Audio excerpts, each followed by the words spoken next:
एक बार फिर से स्वागत है आपका पब्लिक पोल में। देखिए आज हम पहुंचे हैं कुरुक्षेत्र और कुरुक्षेत्र में मुकाबला जबरदस्त है, त्रिकोणीय और हो भी क्यों ना। देखिए ये धरती महाभारत काल से जुड़ी हुई है और जहां हम इस वक्त मौजूद हैं वो पवित्र स्थान है ब्रह्म सरोवर का और उसके किनारे ही हम मौजूद हैं इस बड़ी राजनीतिक बहस के लिए। हमारे साथ अगर हम बात करें तो 3 अलग अलग दलों के मुख्य प्रत्याशी हैं, लेकिन यह मामला ऐसा नहीं है कि सिर्फ 3 दल ही मुख्य रूप से चुनावी ताल ठोक रहे हैं, बल्कि यहां कई बड़े चेहरे कुरुक्षेत्र में और यही वजह है कि कुरुक्षेत्र एक हॉट सीट है। हम बताएंगे आपको एक एक करके कि किस तरह के राजनीतिक समीकरण यहां पर मौजूद हैं, लेकिन सबसे पहले हम परिचय करा दें मेहमानों से कि हमारे साथ इस वक्त कौन कौन से मेहमान जुड़े हुए हैं। तो देखिए इस वक्त हमारे साथ बीजेपी से बात करें तो डॉक्टर गणेश दत्त हमारे साथ जुड़े हुए हैं जो कि कार्यकारिणी सदस्य हैं बीजेपी के, और साथ ही हमारे साथ जुड़े हुए हैं इस वक्त जयपाल पांचाल जो कि प्रदेश प्रवक्ता कांग्रेस हैं, और हमारे साथ जुड़े हुए हैं सुमित हिंदुस्तानी आम आदमी पार्टी के ये प्रवक्ता हैं। राजेश पायलट आईएनएलडी से भी हमारे साथ जुड़े हुए हैं। तमाम मेहमानों का बहुत बहुत स्वागत है। एक बार मैं चाहूंगा कि जोरदार तालियों के साथ हम अपनी इस चर्चा की शुरुआत करते हैं। कोशिश ये रहेगी कि तमाम मुद्दों को हम कवर करें। जेजेपी हमारे साथ जेजेपी से भी प्रवक्ता जुड़े हुए हैं। देखिए हम इनका भी पक्ष रखेंगे, इसीलिए हमने कहा कि हमारे साथ कई सारे नेता और कई सारे दलों के लोग मौजूद हैं जिनकी बात यहां पर होगी। और शुरुआत करेंगे बड़े मुद्दे क्या हैं हरियाणा के। सबसे पहले इसी बात से शुरू करते हैं क्योंकि हरियाणा के कौन से बड़े मुद्दे हैं ये जानना बहुत जरूरी है। कुरुक्षेत्र में ये इस बार चुनावी फैसलों को तय करेंगे। सर क्या लगता है इस बार हरियाणा का सबसे बड़ा मुद्दा क्या है जिस पर चुनाव? बेरोजगारी के बारे में है जी। हाँ जी, बेरोजगारी। आपको लगता है कि बेरोजगारी का मुद्दा चुनावी नतीजों को तय करेगा? क्या कहेंगे? किसानी, बेरोजगारी, बेरोजगार और किसान का मुद्दा है। हाँ जी, किसानी, बेरोजगारी, यही 2 मुद्दे सबसे बड़े लग रहे हैं। बेरोजगारी और महिलाओं का सम्मान। बेरोजगारी, किसान, मजदूर, सभी कर्मचारी। वैसे तो बहुत से मुद्दे, महंगाई सबसे बड़ा मुद्दा। वैसे तो बहुत से मुद्दे हैं, पर मैं एक बात कहना चाहता हूँ कि ये मुल्क लुट जाएगा ये आसार नजर आते हैं। ये मुल्क लुट जाएगा ये आसार नजर आते हैं। इस हुकूमत में सारे मक्कार नजर आते हैं और जिन्होंने लुटा दी जाने इस देश की हिफाजत में अपनी इन गद्दारों को वो गद्दार नजर आते हैं। सर आप महंगाई है सबसे बड़ा मुद्दा। महंगाई सबसे बड़ा मुद्दा है। सरकार का तो दावा रहा है कि हमने महंगाई को नियंत्रित रखा है, लेकिन इस चुनाव में हम देख रहे हैं कि इंडिया गठबंधन की तरफ से, दूसरे दलों की तरफ से इस विषय को बहुत उठाया गया। महंगाई आप खुद देखो ना कितनी महंगाई हो गई है। सिलेंडर कितने का था? 400 का था, अब 1100 हो गया है। पेट्रोल कितने का था और आज कितने का हो गया है? कोई भी चीज़ देखो सब महंगाई, सब बढ़ चुकी है। ठीक है, तो क्या मुद्दा रहेगा इस बार हरियाणा में, पूरे देश में लोकसभा चुनाव का? देश की सुरक्षा को लेकर विशेष मुद्दा रहता है। वो कह रहे हैं बेरोजगारी, किसानों का मुद्दा, महंगाई का मुद्दा। आप कह रहे हैं देश की सुरक्षा? वो उनका मत हो सकता है। भारतीय और हरियाणा देश के सबसे सुरक्षा के लिए मोदी जी को चाहते हैं। आप क्या कहना चाहते हैं? देश की सुरक्षा के लिए सर, इन्होंने पुलवामा अटैक हुआ था, अभी तक उसकी कोई जांच नहीं हुई। 5 साल हो चुके हैं। इसकी चर्चा है हरियाणा में बहुत चर्चा है। पूरी चर्चा है, क्यों नहीं है? बच्चा कोई है, हर इंसान को पता है इस बारे में। सबसे मेन मुद्दा है महंगाई, बेरोजगारी। ठीक है, तो अब चलिए जरा कुछ मुद्दे तो आ गए हमारी बहस में। अब आपने सुना महंगाई, बेरोजगारी, किसानों का मुद्दा और साथ में कह रहे हैं कि पुलवामा में तो कुछ पता ही नहीं चला। देखिए मित्रों, पहले तो मैं आप सभी को, क्योंकि कुरुक्षेत्र की है पावन भूमि है, आप सभी को सादर नमन करता हूं और टीवी 9 भारतवर्ष के सभी दर्शकों को भी सादर प्रणाम करता हूं। मैं बताता हूं कि हमारे मित्र ने 2 बातें कही, यहाँ 3-4 बातें मुख्य हुई। एक तो महिलाओं की बात हुई। मैं बताना चाहता हूँ कि स्वाति महिवाल के साथ जो कुछ हुआ है, अब महिलाओं का कितना ये सम्मान करते हैं। हमारे प्रधानमंत्री जी ने नीतियाँ शुरू करी थी, महिलाओं को वंदन, अभिनंदन, और 3 करोड़ जो है ना महिलाओं को हमारी लखपति दीदी, करोड़पति जो है दीदी बनाने का लक्ष्य है, वो सिद्ध करना 2 करोड़ बन लिए हैं। मैं बताता हूं कि स्वाति महिवाल अपने उदाहरण है अपने आप में। ये दूसरी बात तो रोजगार की, कि रोजगार तो जितने हमारे हरियाणा की अगर हम देखें, पूरे देश में 27 करोड़ से ज्यादा रोजगार दिए गए, चाहे वो स्टार्टअप की दृष्टि से दिए गए, चाहे वो जो है ना मुद्रा लोन की दृष्टि। वो लोग प्रमाण मांगते हैं आप। मैं प्रमाण, रोजगार दिए तो वो है का? वह बात यह है कि जो प्रत्यक्ष है किम प्रमाणम, ये सब कुछ आंकड़ा, सब कुछ डिटेल आपके सामने है। कितने करोड़ पूछ लेते हैं, आंकड़े सामने ये कह रहे हैं। कहाँ है आंकड़े? कुछ देखिए, मैं तो आपके टीवी 9 भारतवर्ष के माध्यम से एक चीज कहना चाहूंगा कि कैसे कैसे मंजर नजर आने लगे हैं। लोग गाते गाते चिल्लाने लगे हैं, अरे बदल डालो इन तालाब के पानी को, कमल अब मुरझाने लगे हैं, मुरझाने लगे। ये बात करते हैं महिला सुरक्षा की। मैं बिल्कुल जिम्मेदारी से कहता हूं, मेरी बड़ी बहन स्वाति मालीवाल जी के साथ जो गलत हुआ उसके आरोपी को सजा मिलेगी, मैं जिम्मेदारी से कहता हूं। लेकिन भारतीय जनता पार्टी इनका नेता नरेंद्र मोदी बृजभूषण शरण के मामले में क्यों चुप सा दे रहा है? मेरे बात का जवाब देना। उन्नाव के अंदर जो कांड हुआ तब ये लोग चुप क्यों थे? आज देश पूछ रहा है। हरियाणा की बेटियां, देश का मान सम्मान पहलवान बेटियों को जंतर मंतर पे जूते के नीचे रौंदा, अपना वो मेडल देने के लिए प्रधानमंत्री के दरवाजे पर खड़ी हैं। ये महिला सुरक्षा की आप मानते हैं कि इन मुद्दों पर बीजेपी को हरियाणा में बड़ी चुनौती मिल रही है? केवल हरियाणा में नहीं, पूरे देश में बीजेपी को चुनौती मिलनी चाहिए और मिल रही है। अभी जनता में से एक सवाल आया कि पुलवामा में कोई भी तरक्की, उनकी कोई जांच नहीं हुई, कोई पता नहीं आज तक लगा। मैं आपको बताता हूं कि पुलवामा में भारत माँ ने 40 लाल गंवाए थे। देख शहादत वीरों की धरती अंबर सब रोए थे। राष्ट्रवाद पर साहब जी ने डमरू खूब बजाया था। राष्ट्रवाद पर साहब जी ने डमरू खूब बजाया था। भावुक हो आंसू टपका कर कैसा रुदन मचाया था। कुछ दिन याद रहा फिर भूले, अब ना कोई तकरार रहा। ये केवल झूठी बात करते हैं। सैनिकों पर भी, महिलाओं पर भी बहुत बड़े बड़े होर्डिंग लगे थे, बहुत हुआ महिलाओं पर अत्याचार। अभी गिनवाया है ना सुमित जी ने, अंकिता भंडारी का क्या हुआ? क्या पता लगा कहीं किसी की जांच हुई? ये जांच नहीं करते, केवल बात, आरोप प्रत्यारोप की बात हो रही है। लेकिन यहां पर हमने ये भी सुना किसानों का बड़ा मुद्दा। आपका दल तो किसानों के प्रतिनिधित्व की बात करता है, क्या किसानों के मुद्दे पर इस बार मतदान प्रभावित होने जा रहा है? बिल्कुल किसानों के मुद्दे पे मतदान प्रभावित होगा, क्योंकि किसानों की अगर कोई बात करता है तो वो चौधरी देवीलाल करते थे, आज कोई बात करता है तो इंडियन नेशनल लोकदल करती है। जब 3 काले कानून पास किए गए तो 7,000 MP और MLA बनते हमारे देश के अंदर, किसी ने इस्तीफा दिया? एक अकेले अभय सिंह चौटाला एक ऐसे आदमी थे जिन्होंने किसानों के लिए अपने पार्टी पद से इस्तीफा दिया, MLA पद से इस्तीफा दिया। भाई साहब आज के दिन अगर तावे गांव में तो कोई मेंबर पंचायत पद से इस्तीफा देंदा, जे कोई नु कह देना गांव में गवांट मिलेगी, ठीक है, कोई देता। अगर कोई त्याग मूर्ति है और किसानों को कोई नेता, किसानों को कोई दर्द समझता है तो वो इंडियन नेशनल लोकदल है। ठीक है, अब तो राहें अलग है बीजेपी से, फिर क्या मामला है यहाँ पर हरियाणा में? आप क्या मुद्दे हैं? मुद्दे तो ऐसे हैं जी, बीजेपी तो आज एक जुमला पार्टी है, बहुत झूठी पार्टी परिभाषा है इनकी। और ये महिलाओं की सुरक्षा की बात कर रहे थे अभी, तो हरियाणा में क्या बीजेपी झूठी पार्टी हुई आपके लिए? हमारे लिए तो शुरू से ही झूठी पार्टी है। वो कह रहे हैं 2 महीने पहले से झूठी, उसके पहले नहीं, हम अपने मुद्दों पे अलग थे, हम समर्थन था हमारा। सुविधाजनक गठबंधन तोड़ा है क्या या बनाया है क्या आप लोगों ने? नहीं, आरोप लग रहे हैं उधर। नहीं, कोई सुविधाजनक गठबंधन नहीं। हम अपने उस पे मुद्दों पे थे। हमारे मुद्दे जब तक थे, जब हमारे मुद्दों से पीछे हटे तो हमने अपना ठीक चुनाव के पहले, ठीक चुनाव से पहले, उस टाइम तो चुनाव की घोषणा भी नहीं हुई थी, हैं जी। चुनाव की घोषणा तो उसके बाद हुई है। किन मुद्दों पर आपका दल जो है इस बार चुनावी मैदान में हरियाणा? हम अपने 4.5 साल के मुद्दों पे वोट मांगेंगे। कुछ 4 मुद्दे गिनाइए। दुष्यंत चौटाला जी ने MSP 14 फसलों की MSP दिलवाई है, उन्हीं के पास डिपार्टमेंट था। 75% युवाओं को रोजगार दिलवाया है। महिलाओं को 33% इसमें रिजर्वेशन दिलवाया है। सब हुआ है ये जो बोल रहे हैं। सर मैं एक बात कह दूं, अगर चौधरी देवीलाल की नीतियों का कोई अनुसरण करता है वो इंडियन नेशनल लोकदल किसानों को दिलवाया, रोजगार दिलवाया, इंडियन किसानों, अगर किसानों तो लेंगे सर, किसानों का नेता एक ही है, एक ही मसीह है, चौधरी अभय सिंह चौटाला। ठीक है। तो देखिए अभी बात हो रही है कि किसानों का एक ही नेता, इन्होंने दावा किया, किसी ने दावा किसानों के लिए बहुत काम हुआ। देखिए त्रिकोणीय मुकाबला माना जा रहा है और ये माना जा रहा है कि नवीन जिंदल, सुशील गुप्ता और अभय चौटाला ये मुख्य रूप से कुरुक्षेत्र में चुनावी चेहरे। तो जरा पूछ लेते हैं किसका दबदबा या किसका पलड़ा भारी नजर आ रहा है। 3 नाम लिए मैंने।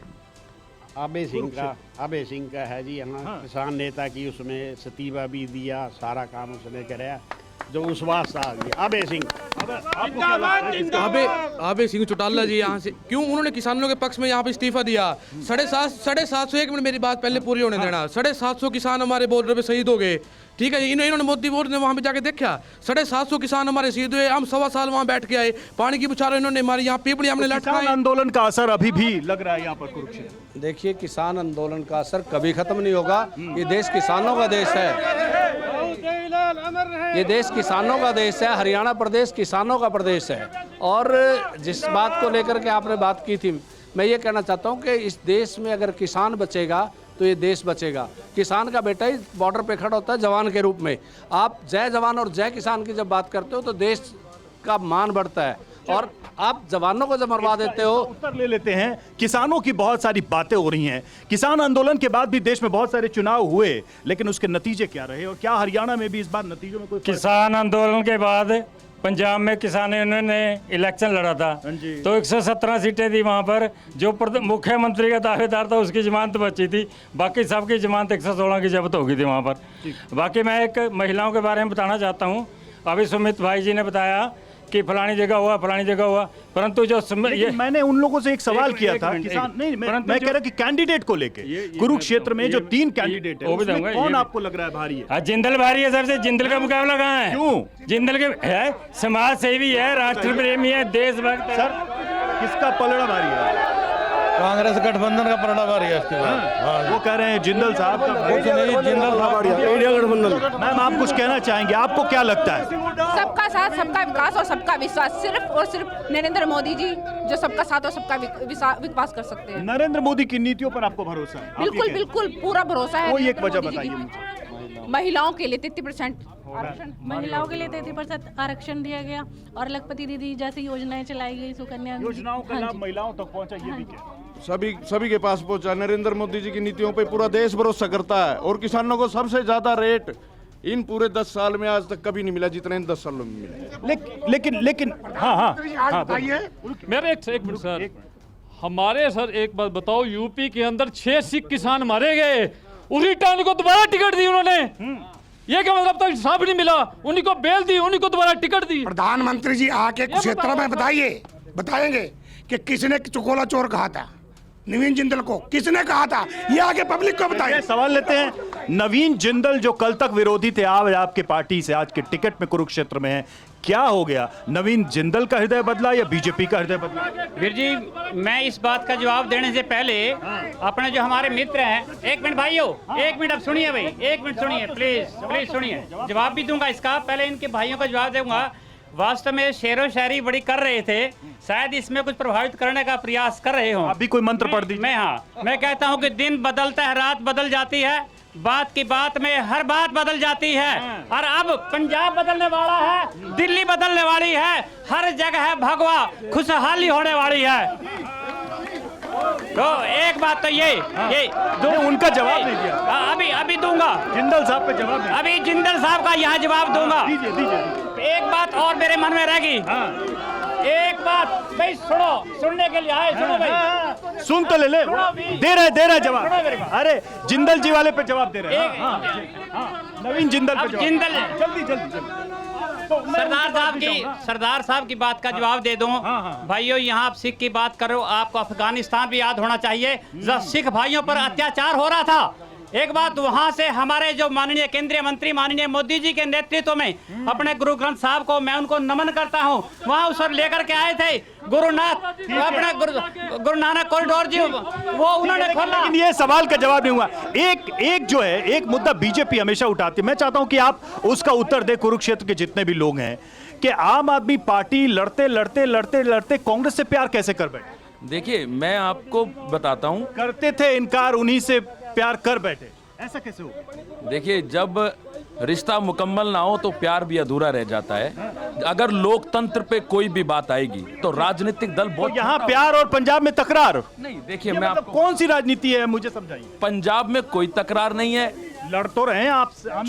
चुनाव लड़ना सबका अधिकार है। अच्छा, लेकिन चुनाव अलग, राजनीति अलग नहीं, राजनीति अलग। देखिए ऐसा है यहाँ पंजाब में 1 और 2 नंबर की पार्टी कांग्रेस और आम आदमी पार्टी है। साथ क्यों नहीं लड़ रहे? भारतीय जनता पार्टी को स्पेस क्यों देना? हमारी फ्रेंडली फाइट है, हम दोनों लड़के जितने जीतेंगे दोनों ही जीतेंगे। फ्रेंडली फाइट का जमाना चल रहा है, आप लोग तो कर ही नहीं रहे फ्रेंडली फाइट। आप तो फ्रेंड थे, अलग हो गए। क्या फ्रेंड तो चलते हैं, ये भी हो जाएंगे 4 जून के बाद, ये भी अलग होंगे। फ्रेंडली ये 4 जून के बाद ये भी अलग हो जाएंगे। इनका भी फ्रेंडली मैच 4 जून तक। आप लोग सोचते होंगे हाँ जी, कि भाई 4 जून तक फ्रेंडली मैच है इनका, 4 जून के बाद ये अलग हो जाएंगे ये भी। और एक मेरी एक गुजारिश है आप लोगों से, आप जब भी मीडिया वाले कहते हैं यहाँ 3 मुख्य चेहरे हैं, 3 मुख्य चेहरे, क्यों भाई जेजेपी का मुख्य चेहरा नहीं है क्या? जेजेपी चुनाव नहीं लड़ रही है क्या? आप हमेशा यही कहते हो ना। अरे नहीं लड़ रही, गांव में घुसने नहीं दे रहे, चुनाव लड़ने की बात कर रहे नहीं हैं। घुसने दे रहे, आज भी मीटिंग हुई है, आज भी गांव में कैथल पुंडरी में मीटिंग थी, कल कुरुक्षेत्र में मीटिंग है, हर हल्के में मीटिंग हो रही है। अच्छा एक चीज मुझे बताइए जी, ये हमेशा ये दावा किया जाता है कि भाई आईएनएलडी किसानों की पार्टी रही है, लेकिन कुरुक्षेत्र में क्यों वो इतिहास नहीं बन पा रहा है? बार बार या तो बीजेपी या कांग्रेस के लोग, जनता यहाँ की कम से कम आशीर्वाद उन्हीं को दे रही है। जनता अब जनता इसका कारण क्या? अब जनता जागरूक हो। इसके पहले क्या हुआ? कारण क्या? कारण कुछ भी नहीं है। 19, 14, 9 ये जुमलेबाजी सरकार है, 15-15 लाख खाते में जाएंगे, ये करेंगे। कांग्रेस वाले सुनो, अब पब्लिक समझ गई है, अब एक वोटर समझदार हो चुका है। अच्छा। आप भी हर बंदे से पूछ लो। आप एक बात बताओ, कोयला चोर कौन था? मोदी जी कहते थे था? आज मैं आप वालों से बात कर लेता हूँ, आप वाले कांग्रेस वाले को भाई से बात, मैं मेरी दोनों से ले लेना, रुक जो। SYL का पानी जो हरियाणा का सबसे मेन मुद्दा है, गठबंधन में बैठ गए। एक बात बताओ, लोग यहाँ का लोकल विधायक अशोक, जो कांग्रेस का लीडर, आप ये कह रहे हैं कि इस बार स्थिति बदलेगी? अशोक अरोड़ा कहता था SYL का पानी लेके आऊंगा, आज जाके आप पार्टी वालों के साथ बैठ गई कांग्रेस, कहां से SYL का पानी? चलिए भाई साहब, आज एक बात बता दूं, आज अगर आप पार्टी को अगर आप सुनो, आप पार्टी की सरकार है आज के दिन पंजाब में, पंजाब के अंदर आप पार्टी की सरकार है। अब भगवत मान कहते हैं मैं ब्याह रखा उनको पेवा, उनको भाई मैंने वोट भी दो, अब कहते तो अपने ससुराल वाले पानी नहीं दे सकता है। चलिए ठीक है, जवाब दीजिए अब उनके सवाल का जवाब। एक सेकंड, नवीन जिंदल का सवाल। नवीन जिंदल का देखो, जिंदल साहब का मैं जवाब दूंगा। मैं पहले एक बता देता हूँ, जिंदल साहब का जवाब दूंगा। पहले ये देख लिए भाई कि इन दोनों के चक्कर में हमारे जज्बा वाला गुम हो गया था। एक्चुअली क्या है कि ये देख लिए, इतना इनका गठबंधन है कि ये बंधन है, ये बंधन लगता है मुझे। क्यों कह तो रहे फ्रेंडली फाइट है लेकिन फ्रेंडली। एक फिर सुन लो, वो जज्बा का उन्होंने ये सोचा वो कह रहे कि वो भी गठबंधन हो लिया, पता नहीं अंदर हो भी लिया हो, मैं बताता हूँ। ठीक है, देखिए नहीं ठीक है। अब जरा लोगों से भी हम एक चीज पूछना चाहेंगे। देखिए कुल मिलाकर ये चुनाव जो है, जिसमें प्रधानमंत्री को आखिर में चुना जाना है कि अगला देश का प्रधानमंत्री कौन होगा, ये सवाल गली गली मोहल्ले में पूछा भी जा रहा है। कई लोग हमसे भी पूछते हैं कि आपको क्या लग रहा है लोगों से बात करके। यहाँ मौजूद हम लोगों से ही बात करेंगे और पूछेंगे कि आपको क्या लग रहा है अगला प्रधानमंत्री कौन होने वाला है? राहुल गांधी। राहुल गांधी क्या? अरे हंस क्यों रहे हैं आप, बताइए। हम आबे सिंह को जिताएंगे। आपको क्या लग रहा है अगला प्रधानमंत्री? अभय सिंह चौटाला। राहुल गांधी। गठबंधन से कोई बनेगा? गठबंधन से राहुल गांधी गठबंधन का प्रत्याशी। इंडिया गठबंधन से सर, इंडिया गठबंधन से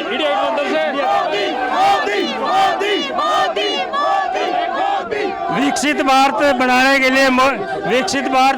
लिए मोदी ही प्रधानमंत्री बनने के लायक है और वो ही बनेंगे। आपको क्या लग रहा है? अब देखिए ये हमने कोशिश की कि सबसे बात कर लें। एक जो सवाल, अब देखिए एक मिनट, एक सवाल जो महत्वपूर्ण हो जाएगा अब ये कि 10 में से कितने, क्योंकि पिछली बार 10 में से तो 10 ले गई थी बीजेपी, इस बार कितने?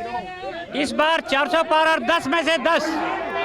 देखिए क्या लग रहा है, कुछ तो गणित होगा आपके दिमाग में? गणित तो बिल्कुल साफ है। ये बेचारे, इनके पास और कोई रास्ता नहीं है। 10 में से कितने सर? 10 में से 10 कह रहे हैं। हमारी भी पुराने दोस्त ने बताइए, हमारी आएंगी, सब पता होता है। हमारी आएंगी 10 में से 10, हम भी 10 के। पुराने दोस्त तो राजदार होते हैं, आपको सब सीक्रेट पता होता है। हम राजदार नहीं है, हम इनके भी पोल खोलने वाले हैं। ये 4 तारीख तक के साथी है, उसके बाद स्वार्थ का गठबंधन है इन लोगों का भी। आपको क्या लगता है? सर, इंडियन नेशनल लोकदल सबसे मजबूती से हरियाणा में सबसे ज्यादा लोकसभा की सीट लेके जाएगी, 10 में से 7 सीट। अब मैं आपको एक बात बता दूं, ये जो कांग्रेस है ना, वो कह रहे हैं एक मिनट गठबंधन जहाँ हम समर्थन दे रहे हैं हम उनको जिताएंगे। अब ये बैठी है कांग्रेस बीजेपी, ये तो बी टीम है बीजेपी। अब आप ये देखो, एंटी बीजेपी वोट देनी थी, एंटी बीजेपी वोट देनी थी। करनाल के अंदर इन्होंने कैंडिडेट क्यों नहीं उतारा अंबाठा को? जब अभय सिंह ने कह दिया कि मैं समर्थन दूंगा, खट्टर को आऊं, क्यों नहीं आया? ये AB टीम है, ये उत्तर ले लेते हैं। सुन रहे AB टीम है और दावा तो उनका बहुत बड़ा है। जी हाँ जी, वो तो कह रहे सब AB टीम है। नहीं, ऐसा है, भारतीय जनता पार्टी को किसी के भी समर्थन की जरूरत नहीं, किसी की उसकी कोई जरूरत नहीं है। भारतीय जनता पार्टी सक्षम है, 400 पार है, उसी 400 में चक्कर में उलझे हुए हैं। हम 11 में से 11 एक उपचुनाव भी मानते हैं कि 11 में से 11 और 10 में से 10 हम जीतने वाले हैं। ये तो अब दूसरे तीसरे नंबर के लिए लड़ते रहे, हमारा तो एक जब जरूरत मैं देता हूँ, नारा दिया 400 पार, कैंडिडेट लिए 6 उधार, और ये बात करते हैं तुम्हें करेंगे जमुना पार। उधार के कैंडिडेट। तो अरे भाई बात यह है, इनको अब जिंदल जी पे जवाब आपने नहीं दिया अभी तक। जिंदल जी, बात यह है कि जिंदल जी हमारे लोकप्रिय साथी हैं, समाज सेवी हैं और दूसरी सुनो बात कि जब कोयला की बात ये करते हैं ना, इन्होंने अगर इतना वो था तो इन्हीं के समय में कोयला। ठीक, हाँ जल्दी जल्दी। ये बीजेपी वाले को नहीं पता, ये जिंदल गायब हो जाना कम को, ये कैंडिडेट है, इनसे पूछो नवीन जिंदल का नंबर है इनके पास, पूछो। अच्छा, तो एक सवाल यहाँ पर ये भी है, एक सवाल यहाँ पर ये भी है, एक सवाल यहाँ पर ये भी है कि अक्सर कुरुक्षेत्र को लेकर ये कहा जाता है कि बाहरी कैंडिडेट अक्सर जीत जाता है कुरुक्षेत्र में। क्या ये सही है? अक्सर कहा जाता है कि बाहरी कैंडिडेट जीत जाता है यहाँ से। बाहरी का कौन है बाहरी? पहले आप बताइए। वो कह रहे हैं जिंदल साहब चले जाएंगे, कोई कह रहा है कि डॉक्टर साहब चले जाएंगे। और अब की बार दिल्ली से यहाँ आ गए चुनाव। दिल्ली से क्यों? जीत गया है वो, जीत गया है। 9 महीने 9 साल 10 महीने गाड़ियां देते रहे जिंदल को। मोदी जी को बताइए, अब कौन सा वाशिंग मशीन में धो दिए ना जिंदल। सर सबसे बड़ा मुद्दा जो है 2 करोड़ नौकरियां देने का वायदा किया था इस सरकार ने, लेकिन क्या दिया? बेरोजगारी पे 0, रोजगार इन्होंने कुछ नहीं दिया। क्या कह रहे हैं कि बाहर का कोई कैंडिडेट नहीं है और कुछ लोग कहते हैं बाहर के। जिंदल की कितनी कोठियां हैं? जिंदल का इनका किसी का घर नहीं है, पर जिंदल को जोड़कर केवल जिंदल का ही घर है। 10 सालों जिंदल साहब कहाँ थे? जब उनको 10 साल पहले जिंदल साहब कहाँ थे? यहीं थे, कहाँ थे जिंदल? कुल मिलाकर देखिए, कुल मिलाकर अगर हम कुरुक्षेत्र जी जिंदल ना को, कोयला चौक को, कोयला चौक, मोदी साहब कहते हैं ये नंबर की बात करते हैं। कुरुक्षेत्र लोकसभा में जो भी कैंडिडेट है, जिसमें इनेलो है, कांग्रेस है, गठबंधन है या बीजेपी है, किसी के पास भी जो इनके कैंडिडेट लड़ रहे हैं, ये सब ना इस लोकसभा का कोई नहीं है। इस लोकसभा का प्रत्याशी सिर्फ जेजेपी का प्रत्याशी है, बाकी। अच्छा, एक चीज बताइए, एक आखिरी प्रश्न करूंगा, उसके बाद सवाल खत्म। क्या दिल्ली की कट्टर ईमानदार पार्टी हरियाणा में भी कट्टर ईमानदार है? 100%, 1,00,000%। हमें ईमानदारी का सबूत देने की जरूरत नहीं है। अच्छा, बाकियों से मांगेंगे? अरे हैं, इन्होंने अजीत पवार को चक्की पीसिंग, उसके बाद मिक्सिंग नहीं हुआ। हमें जरूरत नहीं ईमानदारी का सबूत देने की। किसको? आम आदमी पार्टी को, केजरीवाल जी को। देख तो लो केजरीवाल का क्या हाल हो चुका है। क्या हाल हो गया? क्या हो चुका है?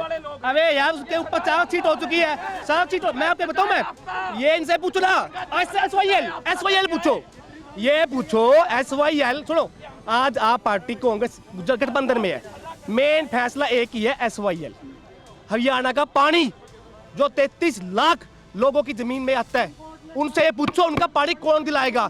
कांग्रेस वाले। यार सुनो, चौटालावाद के अंदर नैब खुदवाई किसने किया? बीजेपी वाले ने किया। एक चीज बताइए, एक नाम तो बहुत चर्चा में रहा हरियाणा की राजनीति में, आज भी है, हुड्डा। अब हुड्डा कहाँ है? यहाँ चौटाला की बात हो रही है या अरविंद केजरीवाल की पार्टी की बात हो रही है, नवीन जिंदल की बात हो रही है? देखिए, बात ये है कि पहले अगर हम 1-2 दिन अगर वैसे थाने में वैसे ही बंद रह जाते थे ना, तो 3-4 दिन तो बाहर नहीं आते थे। और आज ये शान समझते हैं कि जेल से आए, कोई फ्रीडम फाइटर तो था नहीं, किसी घोटाले में ही गया था, चाहे उसका आपने सुना उनको? मैंने उनको सुना। मैं बता रहा हूँ कि ईमानदारी का तो पता लगा कि शराब घोटाला कितना बड़ा था, उसमें और भी मछलियां रही। दूसरी बात, और ठीक है, जल्दी से पूछ लेते हैं, ये ईमानदार पार्टी पे कितना भरोसा? बीजेपी पहले कोयला चोर थी, इनका दावा है कि ईमानदार हम हैं, आम आदमी पार्टी का, यहाँ से चुनाव लड़ रहे हैं। कोई ईमानदार नहीं है, कोई किसी 10 साल से कुछ नहीं हुआ, कोई काम नहीं हुआ। क्या आम आदमी पार्टी कहने कि हमसे ईमानदार कोई नहीं? ईमानदार है, केजरीवाल का कहना हमसे बिल्कुल ईमानदार है। केजरीवाल का ईमानदार नहीं है जी। रुक के तो सुनो। चलिए सुनो भाइयों, 1 मिनट। जो आदमी हमारे देश का प्रधानमंत्री हमारी जान से खेल गया, वो क्या देगा? वो कोविशील्ड लगा के उनसे 250 करोड़ ले गया, वो टिक्के मारा ठुकरे सारे, कोई अटैक होगा मरेगा। मैं एक 400 पार की बात करती है बीजेपी, क्या 400 किलो आरडी इसका पता लगे इनको कहाँ से आया वो 400 को तो पता ये मुद्दा, लेकिन उनका जवाब मैं चाह रहा हूँ आप दें। वो कह रहे हैं कि हमको किसी को सर्टिफिकेट देने की जरूरत नहीं कि हम ईमानदार हैं। वो ईमानदार है, इसमें कोई शक नहीं, वो कह रहे हैं। रवि मिश्रा जी, मेरा उनकी ईमानदारी पर कोई शक नहीं है। अच्छा। परंतु नवीन जिंदल जी 2.5 लाख वोटों से कुरुक्षेत्र लोकसभा जीत रहे हैं। नरेंद्र मोदी, नायब सैनी, नवीन जिंदल ये भविष्य के आने वाले नेता हैं। और मैं इंडिया गठबंधन के प्रत्याशियों से एक सवाल करना चाहता हूं। भाई साहब ये बता दें कि इनका प्रधानमंत्री कौन है? चलो भाई, कौन होगा? मैं बताता हूं, मैं बता देता हूं। कौन प्रधानमंत्री? मुझे ये बता दो, उनकी बात का जवाब दे रहा हूँ। 17 सितंबर 2025 के बाद भारतीय जनता पार्टी का प्रधानमंत्री मैं बताता हूँ यहाँ, मैं बताता हूँ भाई साहब, यहाँ कोई प्रेसिडेंशियल फॉर्म का इलेक्शन तो है नहीं। आप कह रहे हैं सांसद वर्कर का सांसद चुनना लोग। ठीक है, हमने कोशिश की तमाम विषयों पर आप सबसे बातचीत करने के लिए। हमारे पास समय इतना ही था। आप सबका बहुत बहुत धन्यवाद इस कार्यक्रम में शामिल होने के लिए। बैक टू स्टूडियो, चलते हैं वापस स्टूडियो में। पब्लिक पोल में आज इतना ही।